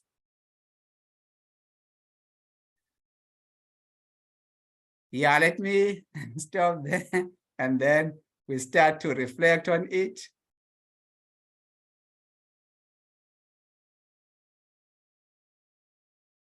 Colleagues, any question, ideas around this? And remember, I also have some document that I've emailed to Dr. Makumane about all what I was discussing here. So there's the concept in there, and then Jan van der Eken is design is there. So when you read, you'll have to read it against this presentation, because this presentation is summarizing how Curriculum Spiderweb is being used, because all the theories are drawing from it, whether we are aware or not, but they are all drawing from what we call Curriculum Spiderweb issues. So in my practice, I use it often, but I make sure that I align the needs of what I'm doing with specific concepts that are drawn from that curriculum spiderweb.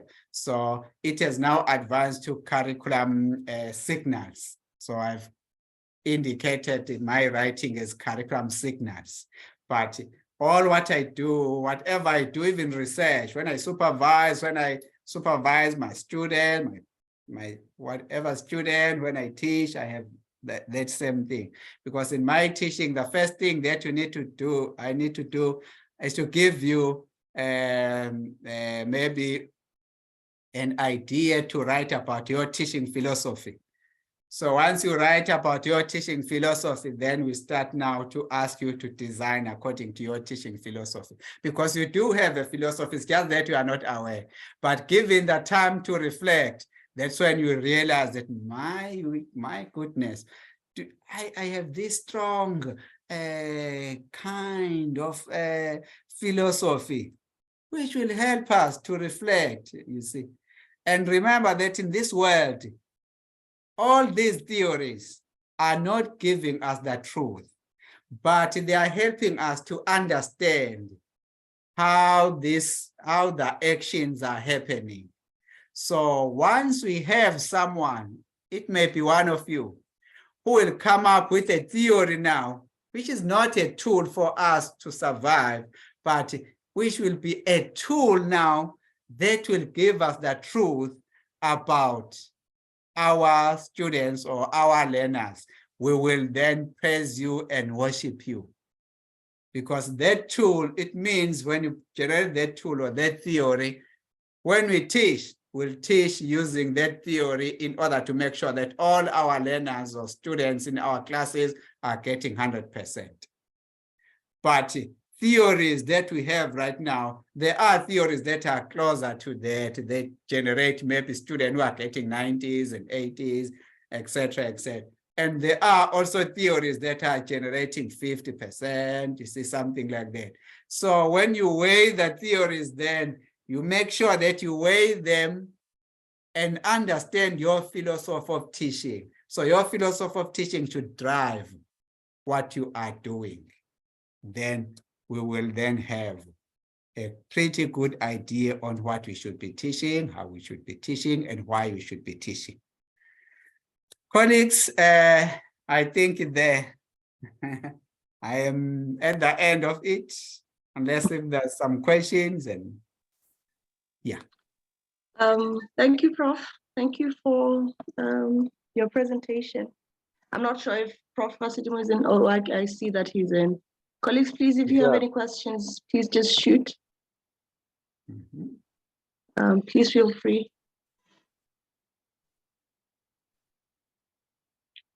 Maybe we'll have just 5 minutes of questions. Dr. Makumane. Yes, Prof. Yeah, maybe I should also come in and thank Prof. Kosa, for this long presentation. You know, I started listening to the presentation when I was halfway between Leribe and Maseru. Okay. And indeed, it has been so interesting that I wish I could just stop and then chip in during the presentation, but it wasn't possible. Okay. I must say, Prof. Kosa, what you have presented really has a lot of relevance to us, especially in this course on curriculum studies. I find this presentation a very good summary of the main aspect of our course, starting from the basics to the theoretical aspect, as you have just indicated. What I note is that the field is actually evolving. You start from Tyler, who you'd say maybe is the founder of a technical approach to curriculum design. And I think you did very well in terms of measuring this with the new models that are coming up. In this course, the students have been introduced to 3 major paradigms in curriculum development. Okay. And Tyler, of course, it's still an influential theorist in all this. And there is also Stenhouse, and we have Paul Freire again with critical paradigm. Yes. So there's this new model now of Van Acker, curricular spiderweb. And as you have correctly said, in the process of curriculum design, it is advisable that you draw from all these other elements. Exactly, yes. To have a balanced curriculum. Now, Prof, I think our students would benefit if you could tell them how the curricular spiderweb makes use of an aspect of these 3 paradigms. I could clearly see some elements of communicative paradigm, and I wanted to see how it matches this with the critical and the technical. I must confess that I'm not quite familiar with this new model of curricular spiderweb. I might be creating more confusion than probably helping the students to follow the presentation.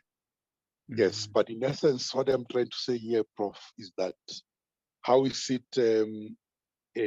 situated within all these 3 other curriculum paradigms? Thank you very much. Thank you, Prof. Yes, thank you, Prof. Yes. In fact, when Jan van der Eken designed the curriculum spiderweb, he designed it as a conceptual framework. So due to the fact that I was also working on the issue of how to identify curriculum concepts that are common around what we are doing. So when I invited him to come to, in 2016, to come to UKZN, where we had our colleagues who wanted to know about this. And then he just declared that no, he is no longer the father of curriculum spiderweb. Now he is the grandfather because I've taken it too much and moved it in such a way that I've identified new sub-concept in each one of them. Because, for example, where he was saying aims and objectives, for me, then in the practice, I saw that as goals. These are the goals. So if you work with a critical paradigm will then bring the notion of a pragmatic paradigm or pragmatic curriculum to say that you need, from those concepts, you need sub-concepts that will privilege the user of the curriculum in such a way that the user of the curriculum is flexible in whatever he or she is doing. Let's look at the role there. If you say you design a curriculum, you want to be a facilitator, obviously you have declared the war between the instructor and the facilitator, because now you will have to you take one of these, then you declare the war between them. But if you take researchers can be facilitators and researchers can be instructors. So if you identify yourself in that theory, whichever theory where you need to talk about your role, you identify yourself as a researcher, you are bringing these two giants so that they don't kill you. So you are taking the critical part of it, which is pragmatic because it's working. And then the other part that you can also find interesting here is that instead of using peer assessment or summative assessment, just talk about formative assessment, which may be in the form of summative assessment or in the form of peer assessment. When they start to challenge you this side, you simply say, no, formative assessment can accommodate those peer assessment. When they talk about, no, but you need summative assessment, formative assessment can be in the form of summative assessment. So the pragmatics then, pragmatic paradigm and critical paradigm, those are about liberating the individual so that that individual will be able to influence his discipline as well as his community. Therefore, you take this position as a pragmatic curriculum, or you put it, but mostly today the writers are bringing the issue of pragmatic curriculum. There are a few of them who will say personal curriculum or individual intelligence approach. But these two are famous, they are known. But that of William Pine has even designed a theory called Hurrell. Hurrell has 4 elements to say, when you teach, you are entering a journey of writing your story, because whatever will drive you, it's here, is part of this, that whatever will drive you will be your belief and your ideologies. Therefore, you must declare them, reflect on them, and declare them that these are the ideologies for a particular individual who has these qualities. But this side and this side, in terms of this, they are simple saying, one side fit all.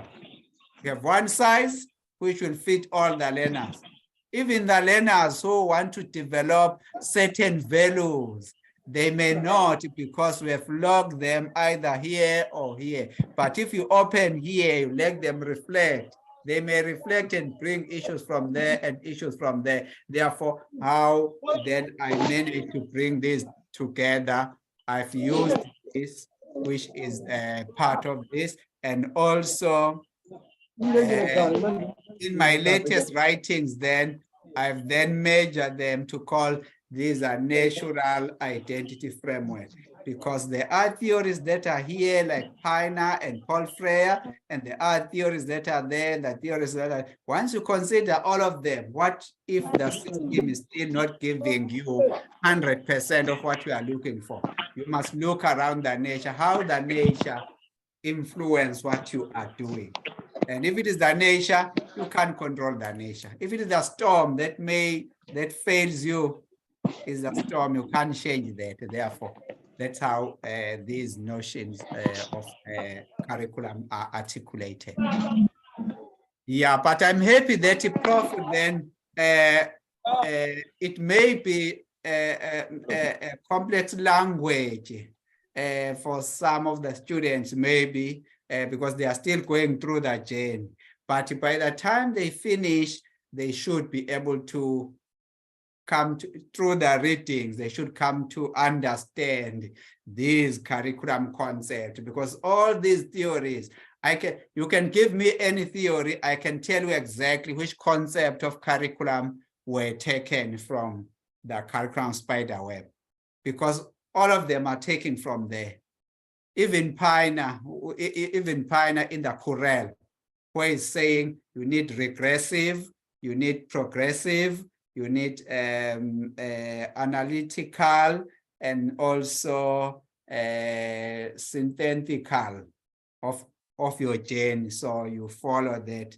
It's a circle, a nice circle, which I think is part of the articles that I forwarded to Dr. Makumane, which she will share with all the colleagues and students. I think, yeah. Yeah, that's a very good explanation, Prof. Yes, colleague students, please come in.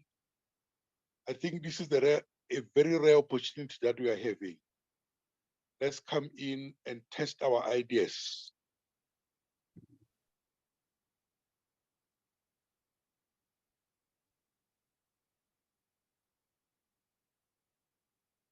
Oh, okay, thank you, Prof.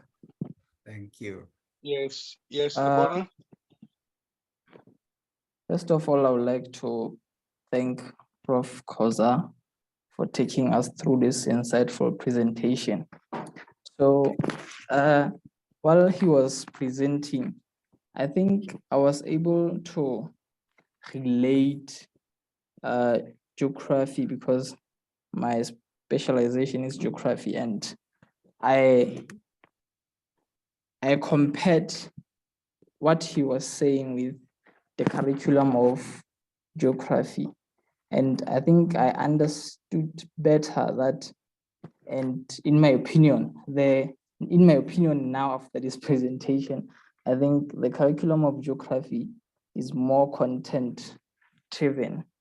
I was using the concepts under the content driven curriculum, and then I was able to conclude that this curriculum is content driven, and for that, I think I learned something new.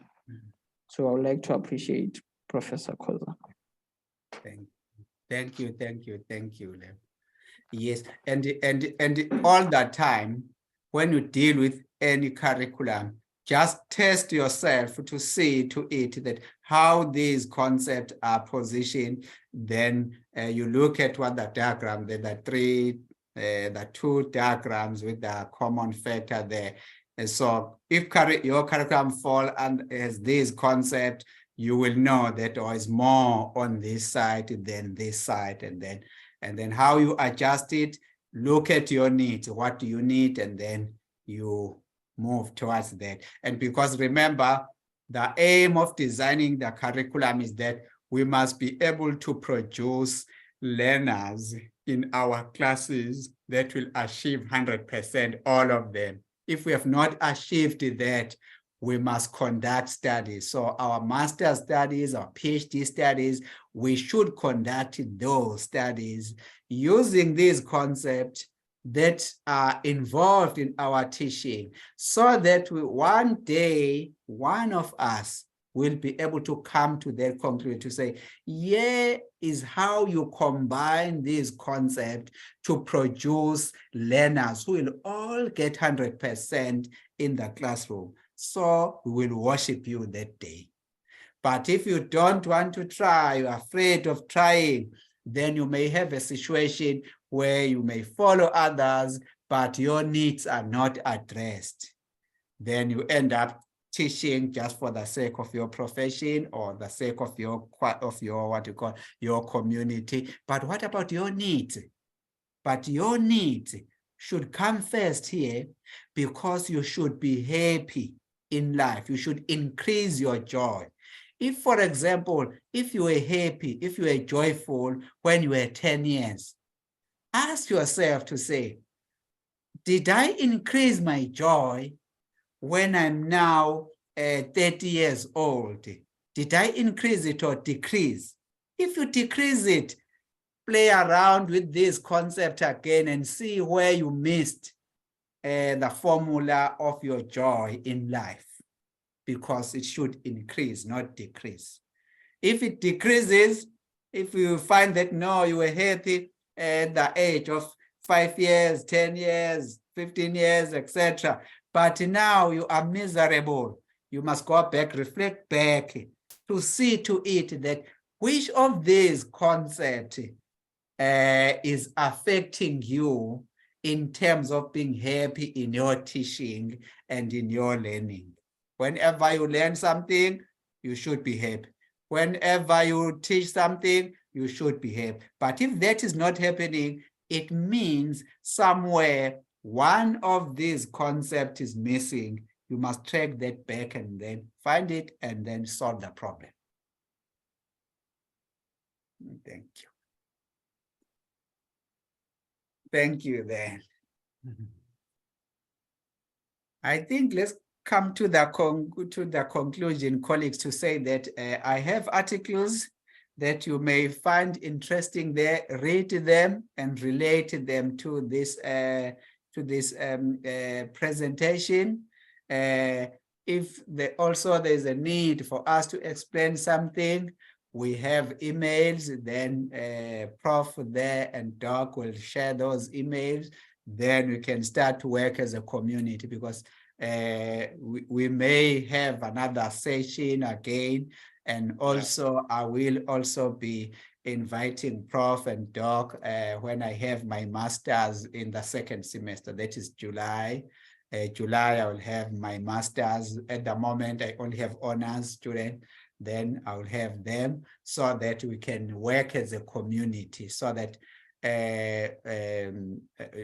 you benefit enough and apply this enough to your curriculum, to your reality, and then increase joy. I want to see, when I meet you, I should see someone happy, you see, a joyful person, you see. So instead of, because when you deal with curriculum is the world, it's carrying all these other, because if you go to engineering, they have their curriculum.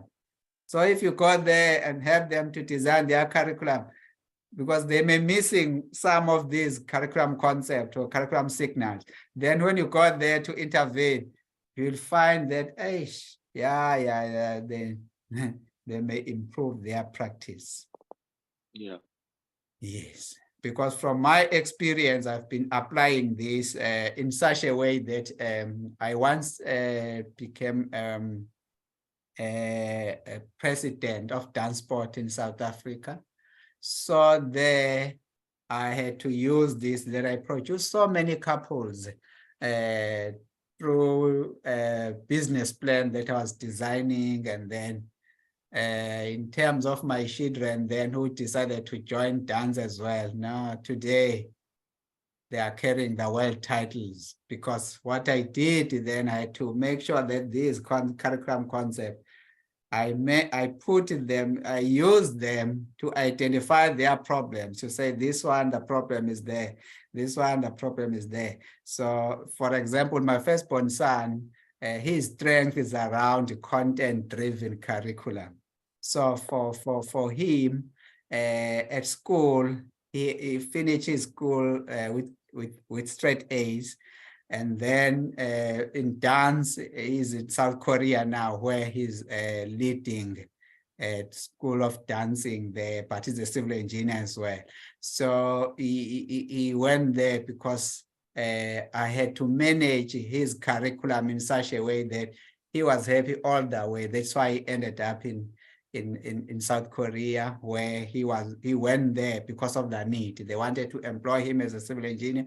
At the same time, they also wanted to use him to develop dancers, because they've seen him in the World Championships winning for South Africa, representing South Africa there. So the younger one, is good when it comes to outcomes-based driven curriculum. For him, I had to tell the trainer, dance trainers, to say, no, you see, demonstrate for him, and then he will then follow that demonstration. But the firstborn son, he could only do well if you give him a book, written book that prescribe all the steps, say footwork, this and this and this and this. But both of them did well in their high school because they completed their high school grade with straight A's. They're both civil engineers, and the younger one is still in the high school, grade 12 high school.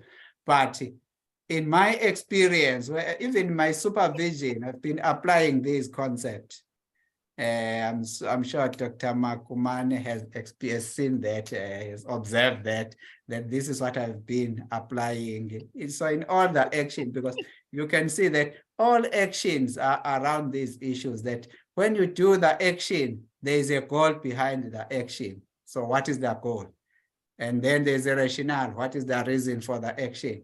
And then also there are steps that you can use, that are prescribed somewhere, that you can get and then use them. And then, so for me, then I find that using this, the curriculum issues, it has helped me a lot. Even when I publish, I use them, I make sure that I map them. You'll see the articles written by me that they have these, but in a way that is nice, that is simpler to the readers to understand and capture that.